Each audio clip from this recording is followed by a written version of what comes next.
If you have a drinking problem, you don't have control over it. Somewhere you've lost control. You can't stop drinking. And you can't make decisions around your drinking because you need help. I fall into this category of most people where the choices that I'm making or I'm controlling around drinking are putting big question marks on my life. I've talked with a lot of alcoholics and they've explained it to me. Once they take that sip, they can't stop. Cool. Well, welcome, Tony Riccio. Thank you so much for joining me today on the Ridiculously Human podcast, buddy. Great to be here, Gareth. Yeah, but you're in one of the most beautiful parts of the world, Manhattan Beach in California. I've actually spent a bit of time there with a friend, like in Redondo. I think it's also called Redondo Beach, and like had other friends that like live in Santa Monica and along that coast. And I think I've spent probably like a good month or 6 weeks in California, and you definitely live in one of the sort of most beautiful places, I think, in the world, maybe.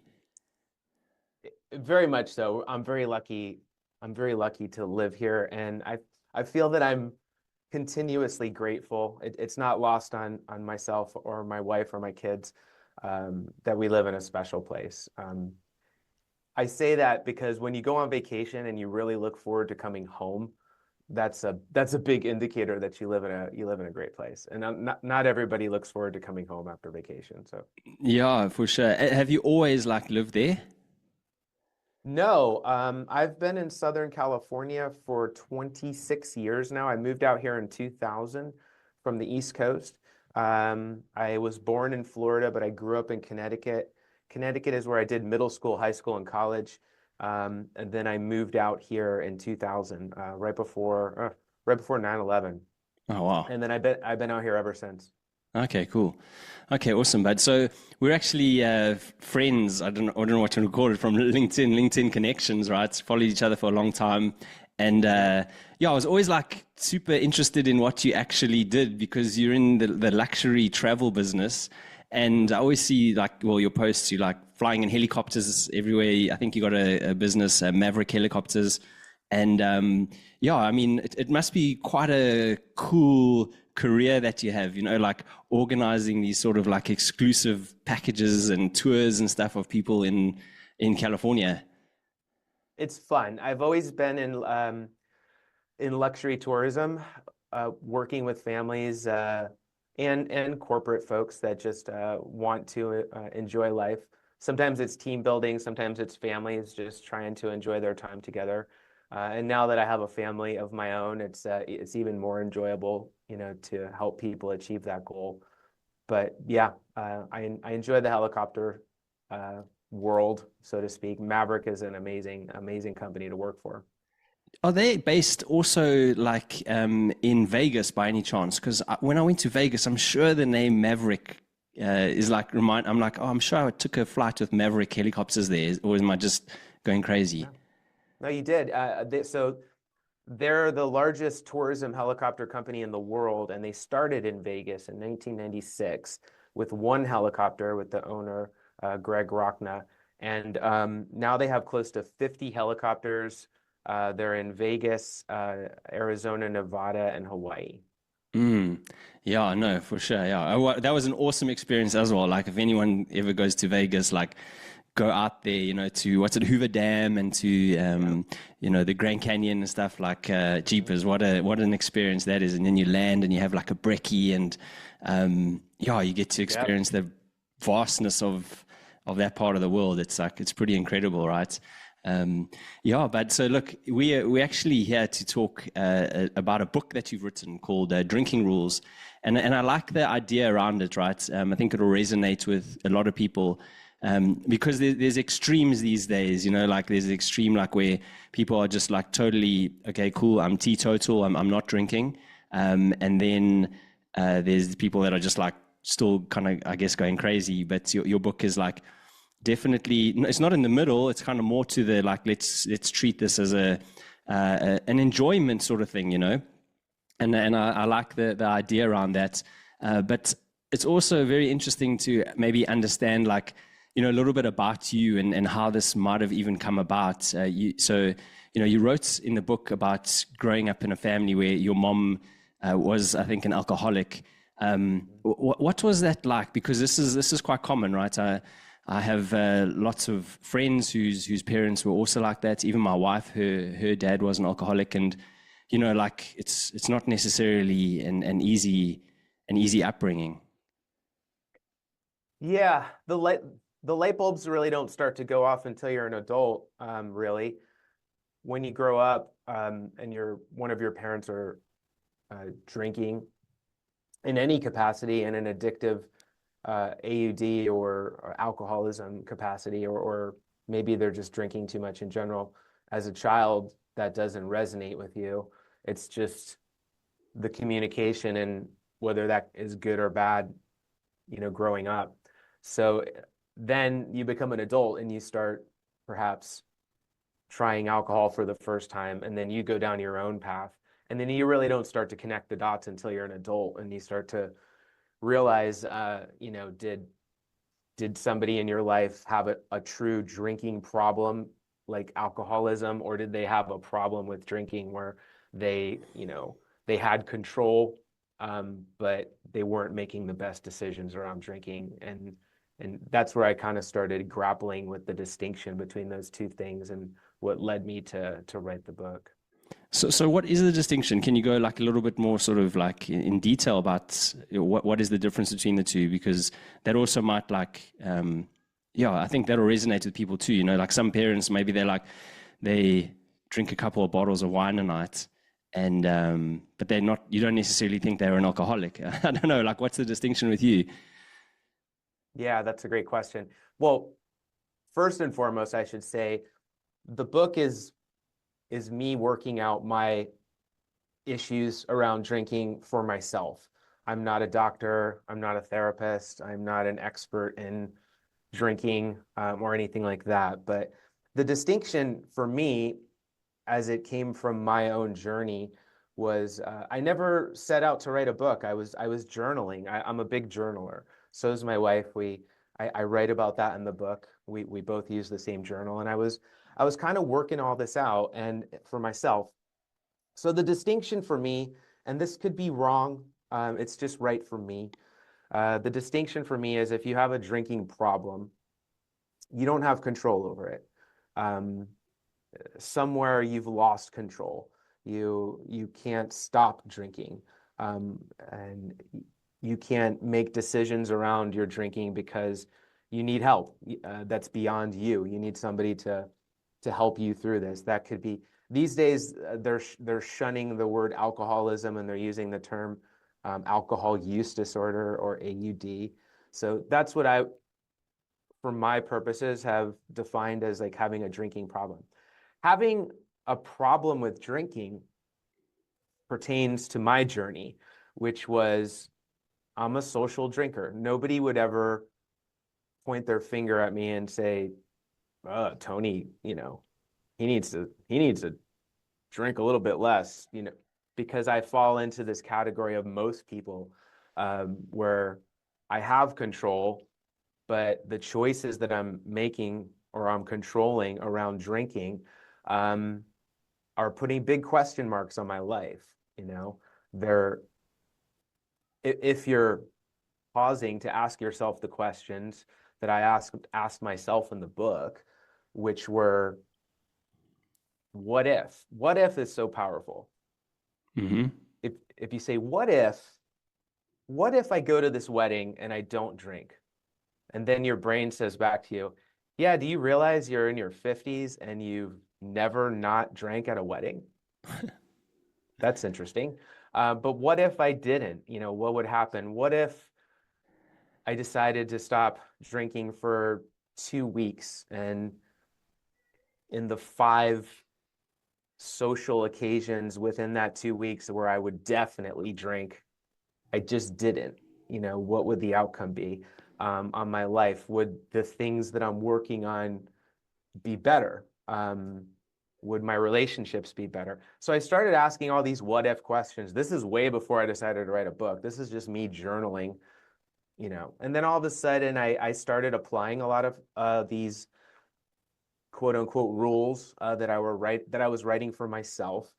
And I started to see the needle move in certain areas of my life in ways that, um, people started asking me that know me really well, like, what's going on with you? Something's different in a good way. Like, what's going on?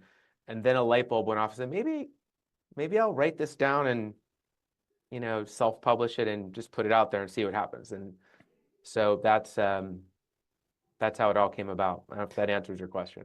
Yeah. So, what was like the response socially when you sort of stopped going, well, listen, I'm not actually going to drink at this event that I would normally drink at? Like, what was the response that you received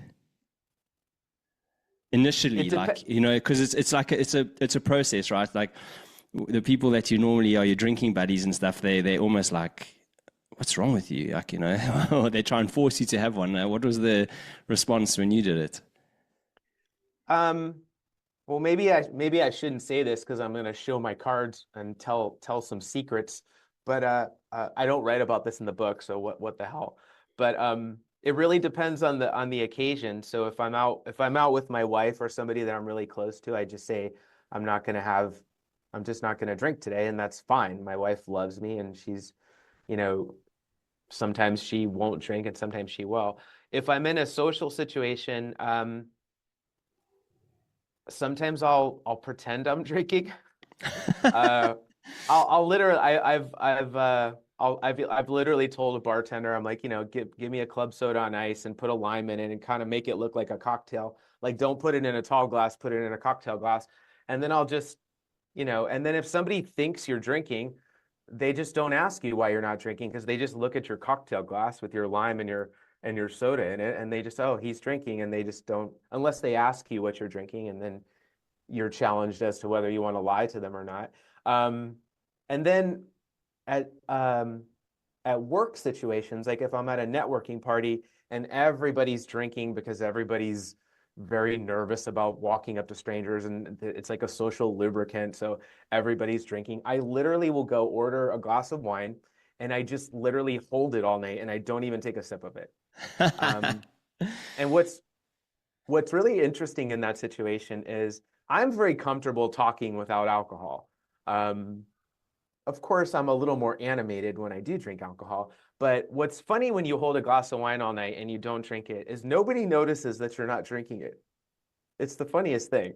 But as an hour or two goes by in the room, people start to get a little more socially, lubricated. So people also start to talk a lot more when they're drinking. So I always tell people this. I go, if you have a problem with talking with people or conversating, be the person not drinking when everybody else is, and everyone else will just carry the conversation for you. Mm-hmm. Because people just get chatty when they drink, and they start to say stupid things when they drink, myself included. So, yeah, so that's how I handle that. It's a case by case basis. Sometimes I just don't want to. If I'm out, I just don't want to have a conversation about why that I'm drinking. And I know when somebody asks a question, hey, why aren't you drinking? It's not about me. It's about them. Really, Yeah. they have, Uncomfortable. yeah, they have their unanswered questions that, like, hey, like, why aren't you doing exactly what we're doing? Like it's going to take away from our conversation in any way. So sometimes I just remove all of that from it by just carrying around a glass of wine all night. I know it's a little wasteful, but Uh, um, yeah, that's classic, but that's a good strategy, I guess. Because I actually stopped drinking about 10 years ago, like completely, just because I think, yeah, I was training like bodybuilding and stuff, and then I stopped drinking for my competitions.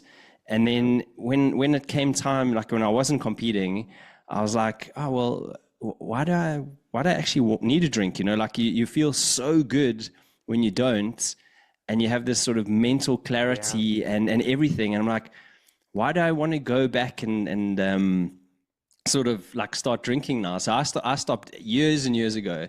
But it was really interesting when I stopped, because I was like massive partier with my friends, and I lived in London, where it was just like it's it's just what you do there, like you drink like flipping 24/7 sort of thing there. And I played sports, and like that's what you do as well. You finish your sports game and you go you're boozing with your buddies, right? So it was, for them it was also like, what are you doing? Why are you not drinking and stuff? But then I think people, it was interesting for me, like some people give you grief, and they also, like you said, they maybe a bit they're uncomfortable, they don't understand, or they're going through their own sort of process of thinking about this. But then there's always a few people going, oh, you know what, I'd also like to do it too. Like, so for me, that's the benefit in telling people like that you're not drinking, because you never know, like, that you could really be helping somebody else. Like, go, man, I've been thinking about doing it. Like, how did you do it? You know what I mean? I think there's something powerful in just being that person who's like, cool, I'm just not going to do it, and let's see how things pan out. I would agree with that. When you read the rules in my book, you'll notice that while I still do drink, it's not often now. It's a very set amount of times throughout the year. And yeah, when you stop, you can't help but to notice you do feel better. I effortlessly lost weight. There's a lot of benefits to it. And I think if you don't drink at all, I think that's even better. For your overall health and longevity. Yeah, for sure. I actually had an amazing lady on the podcast, like she was my last guest. And there's something that she speaks about alcohol. She says, like, the effects of alcohol, even if it's a glass of wine, will last a week in your body.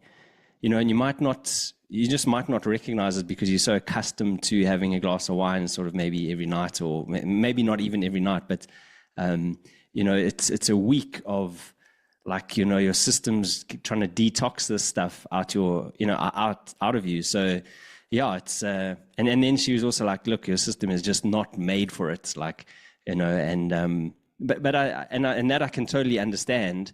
But I also think that there's some, even though, like, I don't booze, like, I have zero issue, with other people, because I know the enjoyment that I had out of it. Like, man, socially, it's so much fun. You know what I mean? Like, still some of my best, like, moments in life, sort of thing, like like memories, should I say, like, you have such Sure. good memories of, drinking with your friends, like if it was traveling the world or wherever it was in different countries, or just things like, you're playing card games in some crazy South American town and you got a few beers with you. So for me, there's a healthy aspect to it. That is the socializing part that maybe we don't appreciate enough. I agree completely, and that's why I was very thoughtful about. I knew right away that I couldn't say that I would never drink again. I know that I would be lying to myself, but I had to work out what my rules were going to be around it, because I knew it was a problem for me. Not a problem like, oh my God, you have to fix this or else. It was just, I needed to have rules in place because I needed to say no a lot more than I said yes. And I needed to have a realization that the drinking that I was doing was an illusion, that it wasn't touching areas of my life, that it was absolutely touching. What you were saying about that it's staying in your system is so profound, because that's when light bulbs started going off for me. And in the book, I write about 72 hours. For me, after 3 days, if I drank a couple glasses of whatever, I don't really start to feel good again for about 72 hours. So when I talk to my friends, and it's like a Wednesday, and they're like, oh gosh, I feel like I'm not myself today. I don't know why. I'm like, well, I know why. I'm like, why? Because, like, I know what you did on Sunday. And they're like, well, that was Sunday. I'm like, I know, but that's just the way it works, man. So now when I drink, I'm very thoughtful about, how much I do it, when I do it. And I also think about what my days ahead are going to be like. I think about who I do it with. There's very few people I like to enjoy a glass of wine with, really. So it all kind of factors up to me, and I don't want to influence anybody with my rules. I tell the readers that in the book. I'm like, these are my rules. If they resonate with you, great. But if you feel that you have a problem with drinking, you have to kind of work that out for yourself. And maybe that leads you down a road of never drinking again. And maybe it leads you down the road of not changing anything. Or maybe it leads you down the road of making some changes that could, change your trajectory a little bit. So. Yeah, yeah. Look, and we'll get onto those rules in a second. I just wanted to maybe touch on a little bit what you said there. Like you said you didn't necessarily have a problem with drinking, but were you maybe concerned that it could become a problem for you? And I'm just also just sort of adding to this a little bit to give you some thinking, or how I'm thinking about this. Like you said that your mom had problems with alcohol. Your brother also had problems with alcohol. Sometimes these things are almost like genetic, right? It's like or they're normalized for us. So we just drink because it's what we've grown up with. It's what we're surrounded by. Did you see it becoming a problem for you?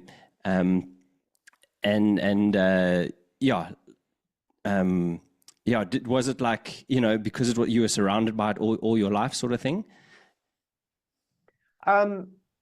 Well, I've talked with a lot of alcoholics, and they've explained it to me as such in a way that it didn't resonate with me, where they're just, once they take that sip, they can't stop. And then the next day comes when they wake up and they have to start again. So that wasn't me. However, I also read about people that were social drinkers, and then they increased their drinking, and then they increased their drinking. And there's a lot of reading out there about eventually losing control.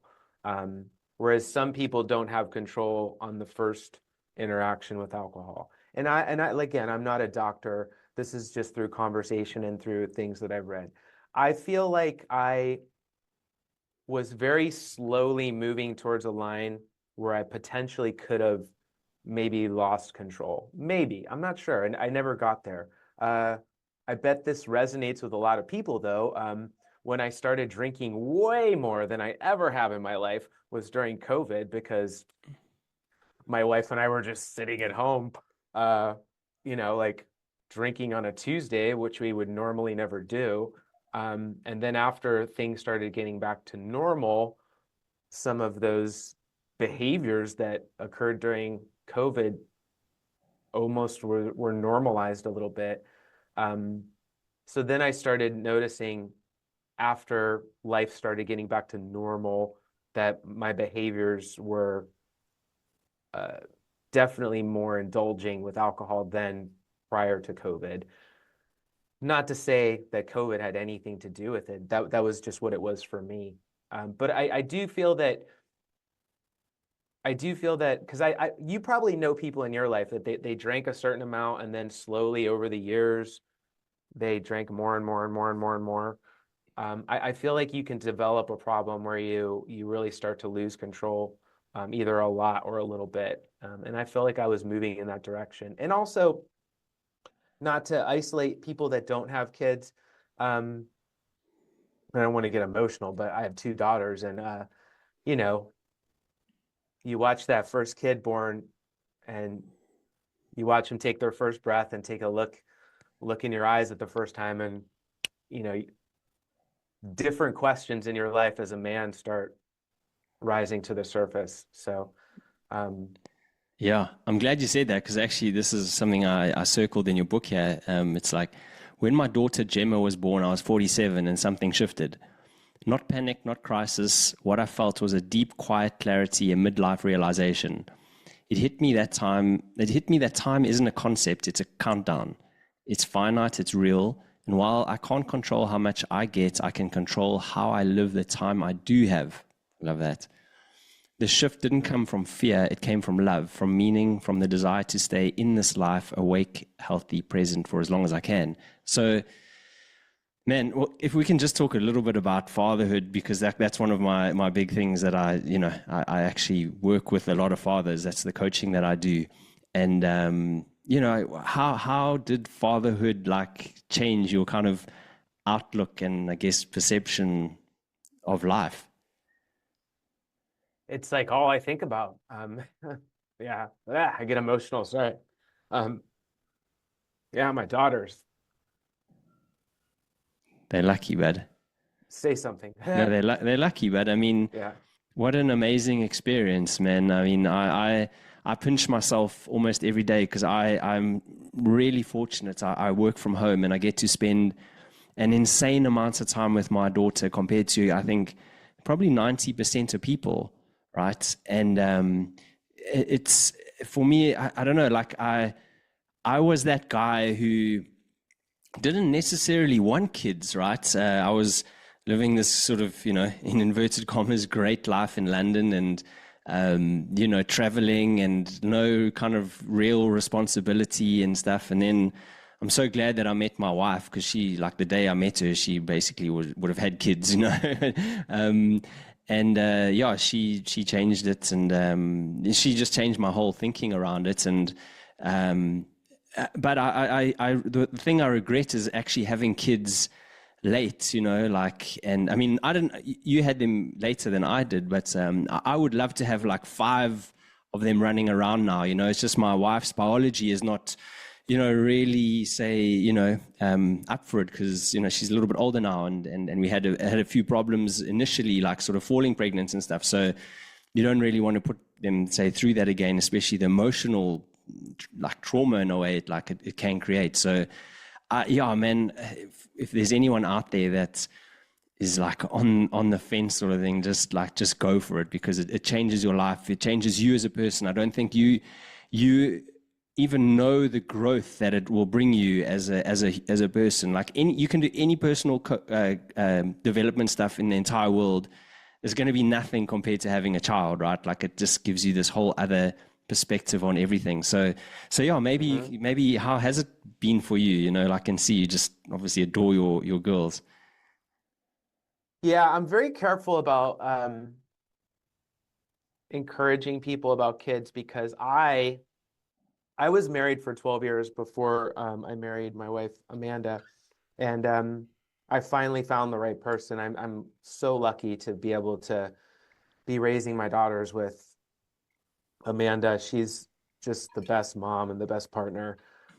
But prior to that, I was the guy, and sometimes I get emotional talking about who I was because it makes me think about my daughters not being in my life.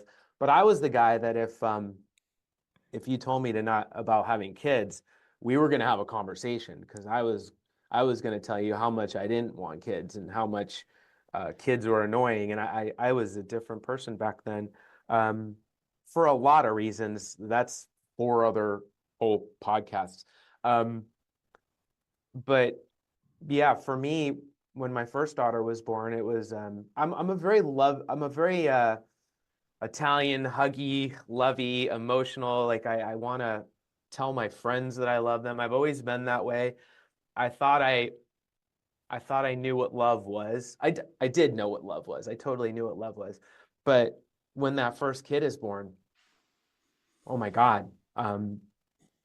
At our hospital, they did this thing. I'm sure they do it all over the world, the skin to skin with the dad, Mm-hmm. where they make you take your shirt off, and very soon after the baby's born, they put the baby on your chest naked on your chest, and you have that skin to skin experience because the baby just came out of the womb.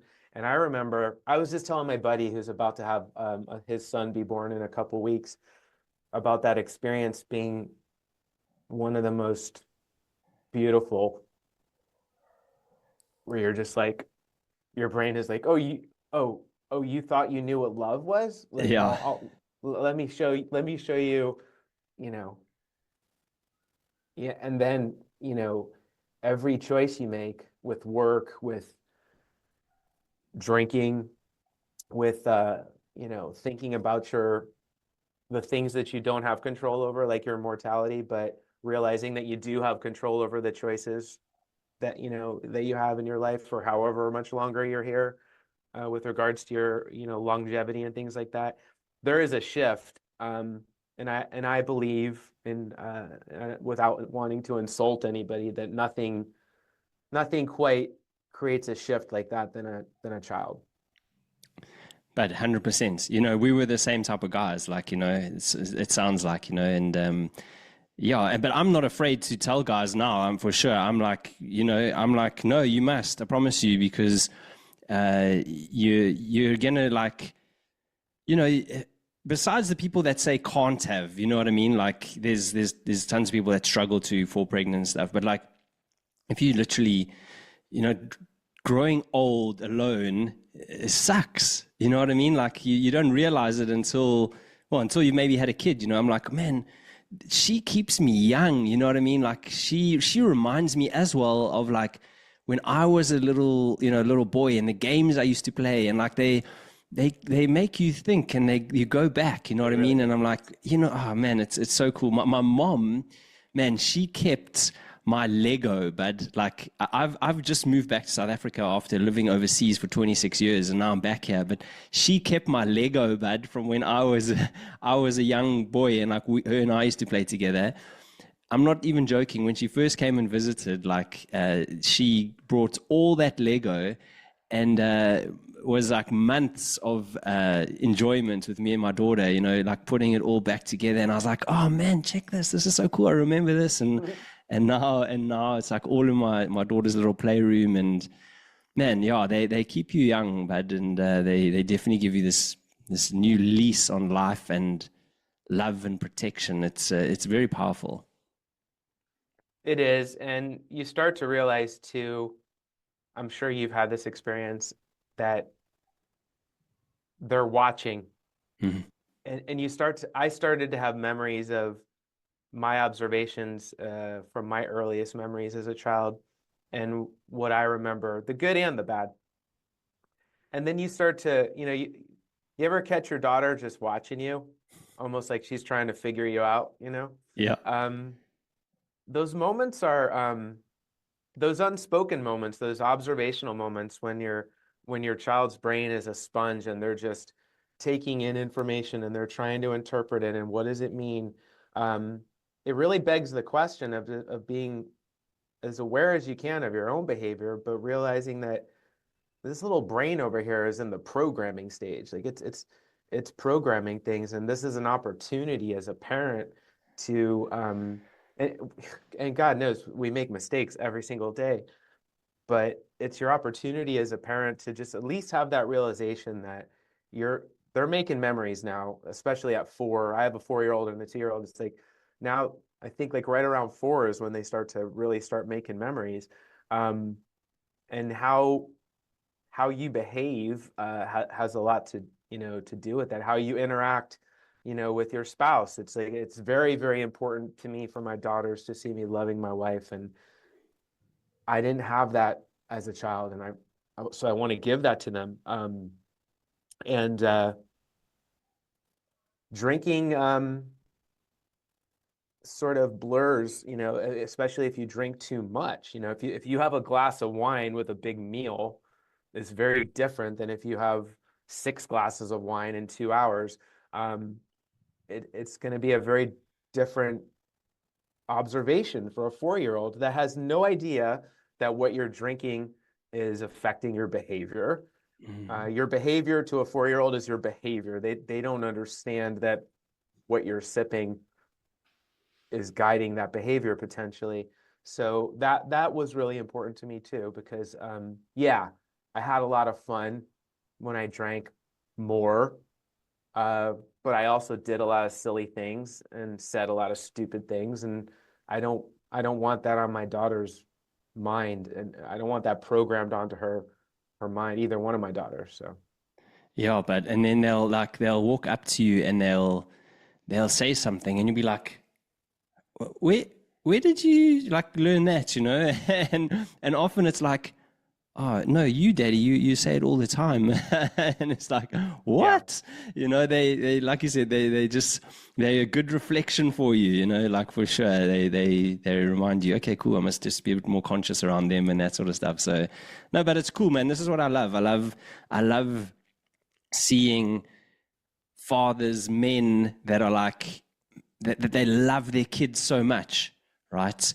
Um, because I don't think it's also necessarily that common. You know what I mean? Like, I don't know. Like, I don't know. I don't want to sound bad, but yeah, I don't necessarily think it is that common. So it's nice for guys like us to go, man, it's the best thing ever. Your kids are the greatest thing ever. Like, you have so much to learn from them. Of course, you can teach them, but you also have so much to learn about yourself from your kids. Like, they're going to show you the things that are sort of unhealed, the traumas that you haven't sorted out, all these things that they're going to flip and expose in you. So they're great teachers as well. So yeah, like moving onto your book then, Bud. One of the things that you wrote in it, and I'd like to read out the sort of passage. The headline is the movie Sideways and the truth in a quote. There's a line in the 2004 film Sideways, a brilliant movie, by the way, where Paul Giamatti's character says, "I like to think about all the people who tended and picked the grapes. And if it's an old wine, how many of them must be dead by now? I like how wine continues to evolve. Like if I opened a bottle of wine today, it would taste different than if I opened it on another day, on any other day, because a bottle of wine is actually alive." I love that, right? Like the part about it's actually alive is so true. And I guess it sort of ties in with almost your whole philosophy of your book in terms of like, drink, but drink for like enjoyment and make it like a quality experience as well as drinking like quality, sort of wines or whatever alcohol it is, and with good foods and stuff. So, yeah, how did you sort of shift, I guess, like into this way of like of thinking? Was it literally just through the journaling, or was there something else? Were you getting a taste for finer things in life? Yeah. Have you seen that movie, I Sideways? haven't actually, no. Oh God, you gotta watch it. It's hilarious and it's dark. If you enjoy that type of hilarious dark humor, such a great movie. The wine that one particular scene is very profound with Paul Giamatti talking about how wine is made and what a process it is. But for me, it boils down to when it comes to drinking, it boils down to a lot of my rules. But if I were to say it, I had to boil it down to two things. It would be feeling and meaning. Um, that has to be there. Otherwise, is it okay if I swear or no? Yeah, totally, bud. Okay.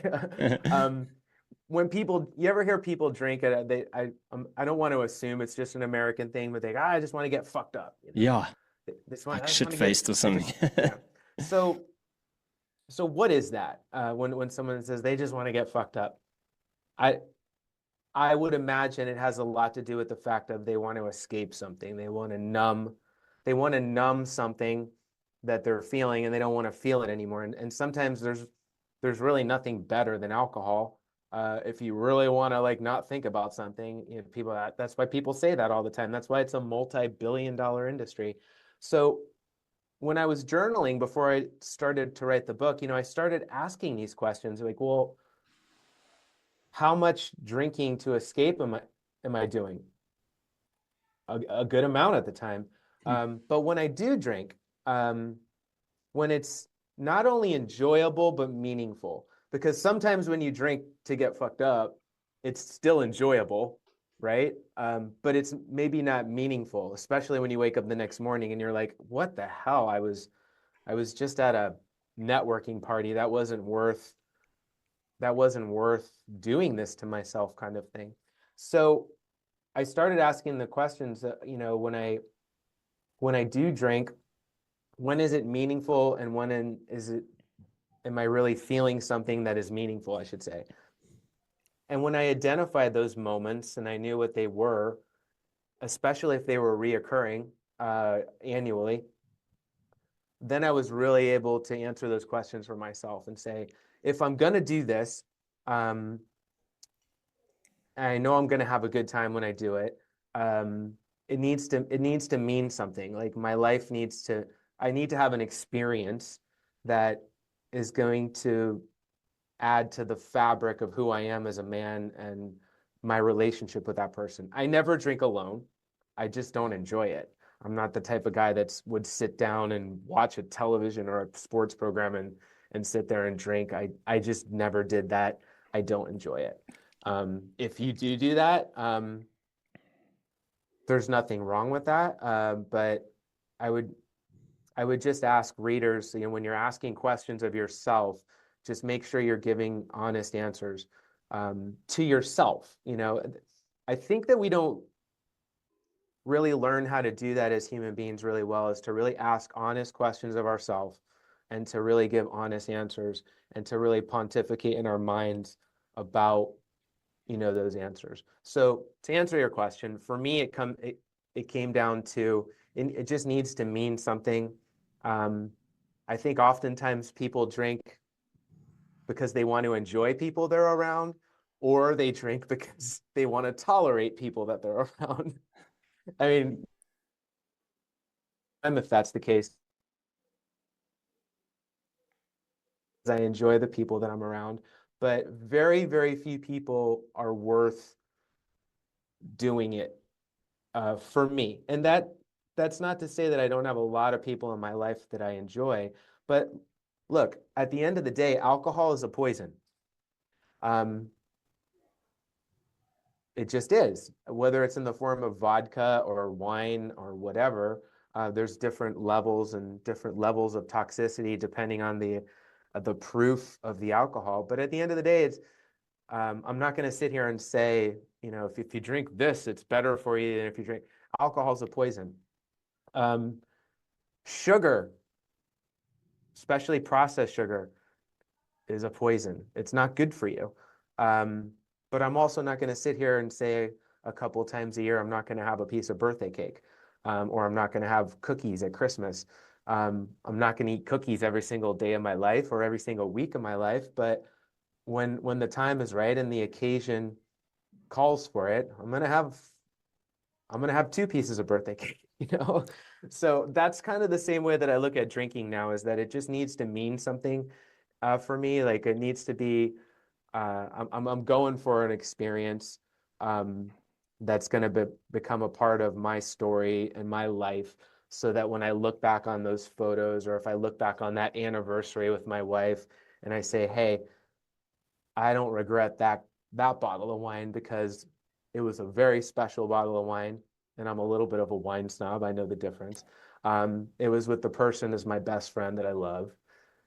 It was celebrating something that I love. I thought about the next 3 days of my life after that, and I was intentional about it, and I took everything important to me into consideration before I decided to do that. And those are my roles. And that's one of the things that I try to drive home in the book, is that I'm not trying to preach to you. I'm not trying to say like this works for me, therefore it has to work for you. That's not the case. Everybody's life is different. Everybody's going down a different path and on a different journey. So I hope that answered what your question. Yeah, and what I love is that you, like you said, you're intentional, right? And I'm sure you maybe apply this to other parts of your life as well. And you've thought about, how do I want to live? You're not afraid to ask yourself tough questions and to answer those. And I think that's one of the almost important things in life, is to ask ourselves tough questions, and then to think about our answers, for those questions. You've obviously done a lot of journaling. I think you mentioned in your book it's with Brendan Bochard, his sort of journaling. I've followed that guy for years. Hmm. So I know exactly who you're talking about.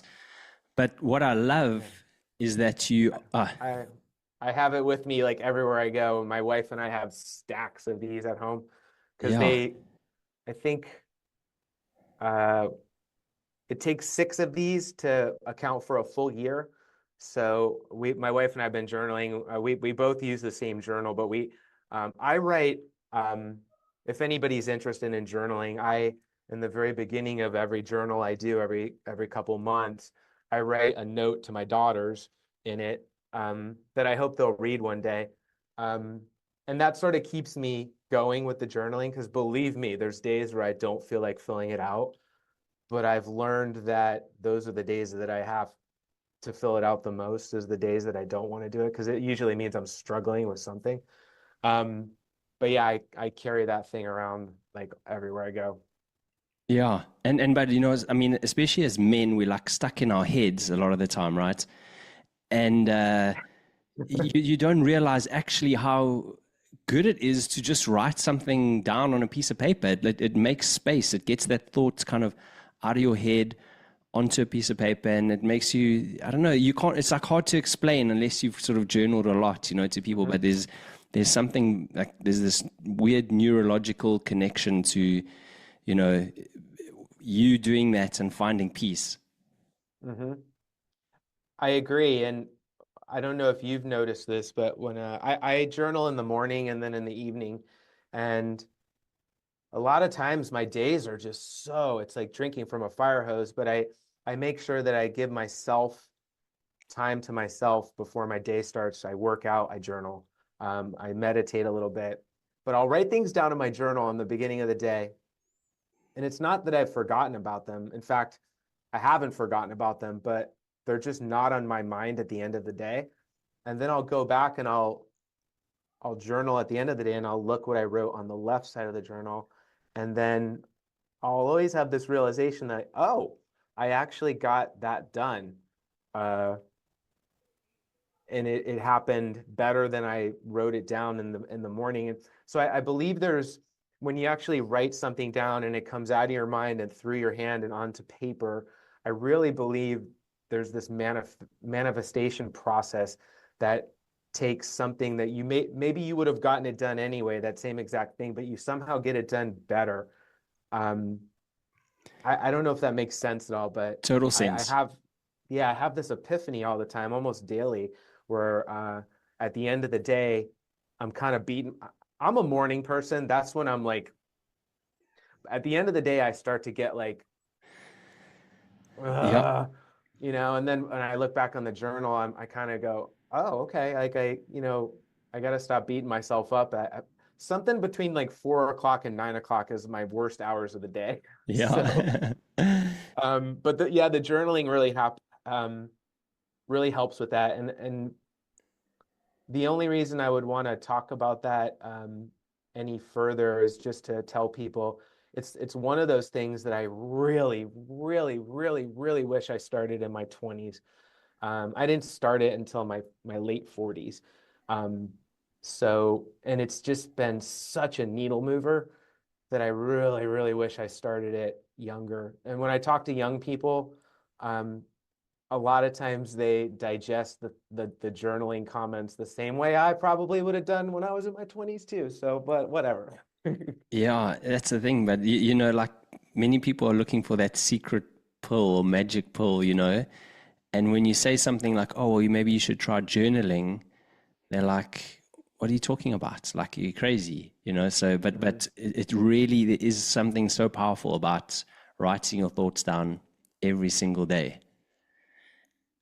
I I started journaling. There was a book called The Stoic Journal, and it asks you the same questions in the morning and in the evening. And Mhm. it's so interesting reading your answers, like, when you go back, or even like when you write in the evening and seeing what you wrote in the morning to the exact same question. Because, you might be a different person or just in a different mood or whatever the story is. And it's fascinating, right? It's like just, yeah, how you can like change your perception or outlook in a matter of like 12 hours. it's interesting, and it also forces you to slow down. In this day and age where we've conditioned ourselves to consume at a pace uh, greater than any time in human history, the way that we consume information, just with the scrolling and how fast all the engineers out there in the technical world have figured out a way to give us information and quick, and our attention spans are just. I feel like we're all susceptible to this, whether we're conscious of it or not. Um, that journaling, there's digital journals too, and I try to tell people like, no, pick up a pen and write it down. It forces you to slow down. Um, it's almost a form of meditation in and of itself, but it forces you to slow down because you have to think about what you're going to write because you have to write it. So Mm-hmm. it forces you to slow down, and I think there's probably not a other than the future, there's probably not a time in history where it's more important for us to just kind of slow down and to just find that 10 minutes, 15 minutes a day to kind of slow your mind down. Yeah, tell me about it, but I 100% agree. And yeah, there's just, and just as we finish off here, like there's another guy it's so funny. When I read your book, I was like, man, we and I are on the same page here, right? Ed Milet's, like, he has one of my favorite podcasts, and his book is great as well. Um, what sort of like attracted you to, like, I guess, following him, listening to him as a podcast host, or just a person in general? Well, honestly, my wife and I we purchased the journals every month, but we also belong to the annual subscription for Brendan's. It's called Growth Day. It's an amazing community, and he has all of these different speakers, and then two of my favorites are Ed. That's how I discovered Ed, was through Brendan's work, and then Anthony Trucks.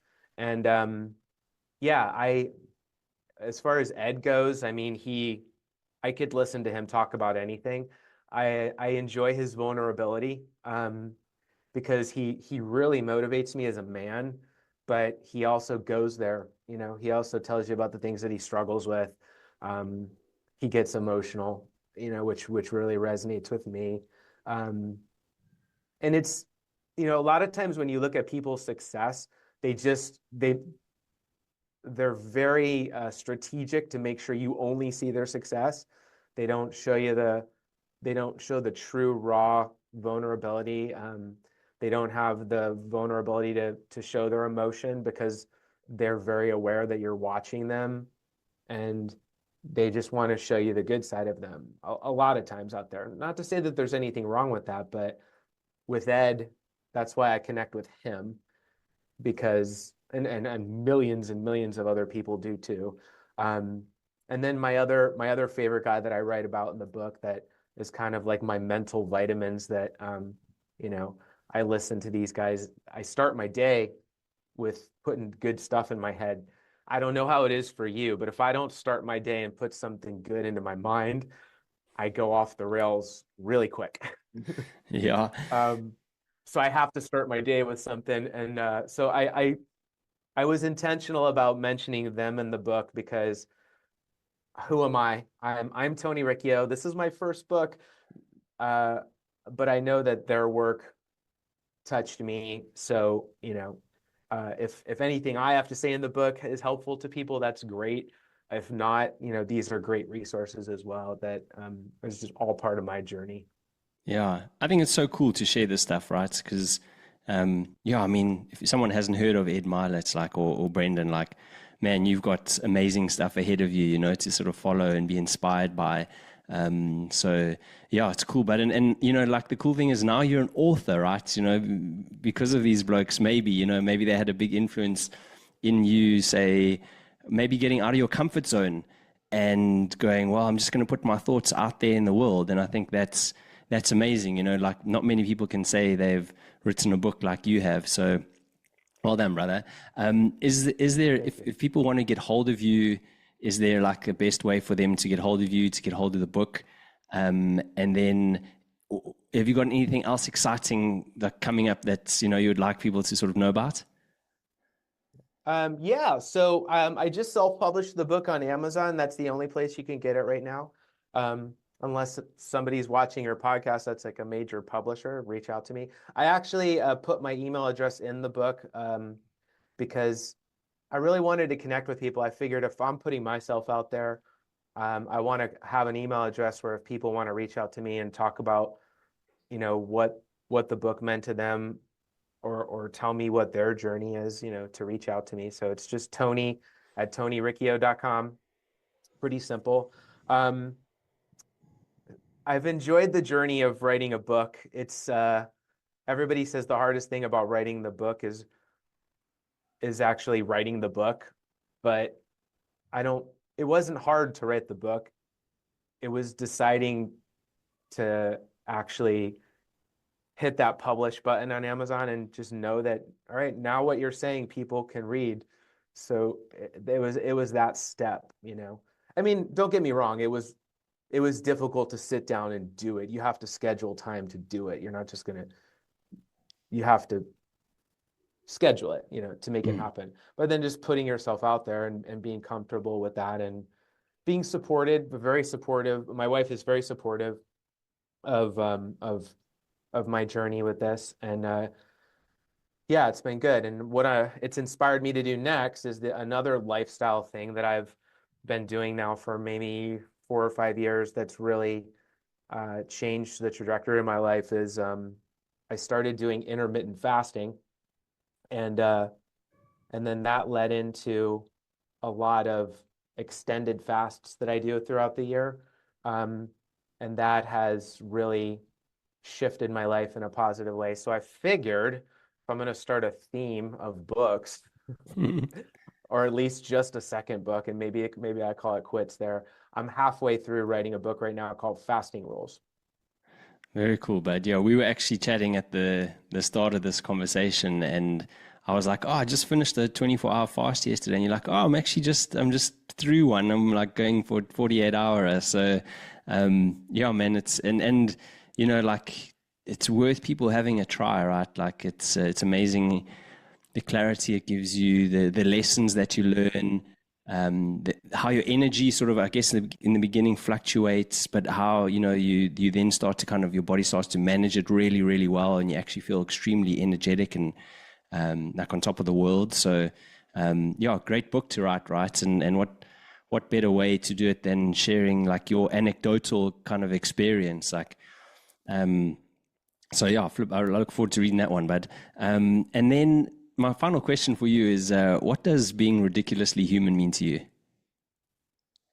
Well, I probably should have asked you this before we actually started recording, because I love the title of your podcast. I was very drawn to it when I saw it, and that got me started looking at your episodes. But um, what being ridiculously human to me means, I guess it's kind of an oxymoron of a question, but sometimes I'll say this to young people. If there's a dog in the room, I'll point at the dog and I'll say, that dog can't say what's on his or her mind. That dog is feeling all of these emotions just like you are. And the only thing that makes the dog different than you is that you have the ability to communicate everything inside of you. Like, you have that ability. It's uniquely human.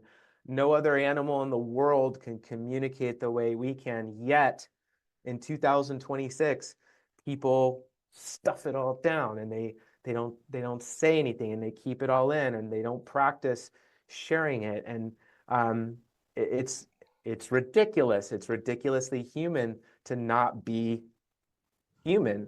And I think as humans, we really take our ability for granted, and we really kind of repress, ourselves, as human. And more of this, we're now living in this world where AI is going to do things better than we ever can ever do. Certain things like coding and the rate in which AI can do things. AI is never going to be able to do what you and I are doing right now. That's ridiculously human. And so I would say to everybody out there, like, we need to stay ridiculously human, because this AI thing, it's going to be great for mankind. It's going to be great. It's going to take us to levels. It's only going to suck if we forget how to be human, you know? If AI and this technology that comes continues to repress us more than we repress ourselves, then we're screwed. So we have to do more of this. You know, we have to be ridiculously human. But I love that, and it's man, it's something I've been writing a bit about and speaking about with the guys that I work with. Like, for me, the real revolution is like kind of the counter revolution, which is exactly what you're saying there. It's like, okay, AI is sort of a revolutionary moment, you know, in technology and whatever else it sort of produces. But what it's the counter revolution is being more human, being more genuine, you know, like going deep on who we are. Like, let's not forget that. I think the people that are going to win are the ones that are going to like, they're going to be the people that are, you know, more genuine, more authentic. And because the human soul craves that, I feel like more than ever, it's craving this, like, they just want people to be real and not fake. So yeah, there's going to be amazing opportunities that AI is going to actually create, I think, because it moves so fast. It's going to create huge gaps in there for us to build cool things. But definitely what you're saying, like, just let's remember who we are, you know what I mean? Like, and we are these amazing creatures with incredible capabilities, and every single person has some magic inside of them. And don't let society squeeze that out of you, you know, like knock it out of you. Start believing in yourself and realize that there's lots of other people out there that want to see the best in you, and that you can actually teach.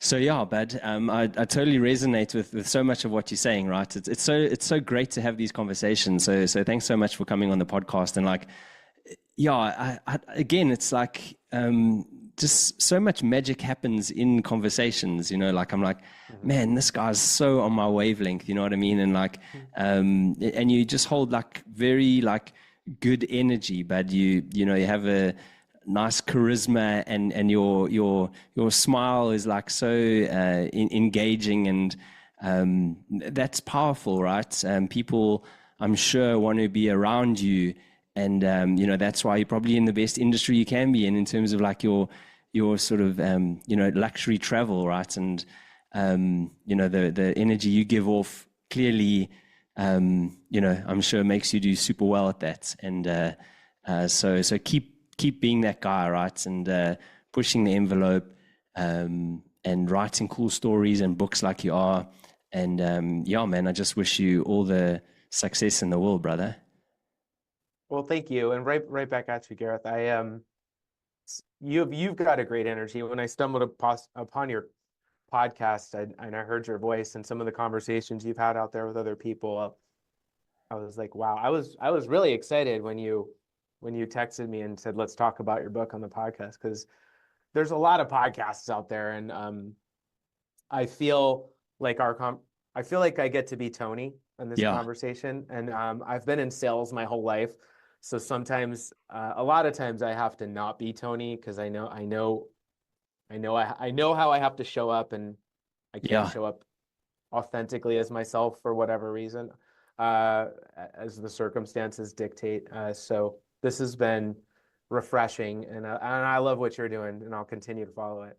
Oh, bud, that's amazing. Thank you so much, man. And yeah, at the end of the day, bud, like, this is why the podcast was started, right? Because, you know, when I originally started with my friend, we were just like, man, I'm sure people want to see other, like, you know, people talking and having cool conversations, you know, and sharing in the sort of life experiences and wisdom and good vibes and stuff. And I think the world needs that. So, yeah, it's great to connect with you, brother. I'm looking forward to where this goes, man, and just keep smiling and keep sharing those good vibes in the world, bud.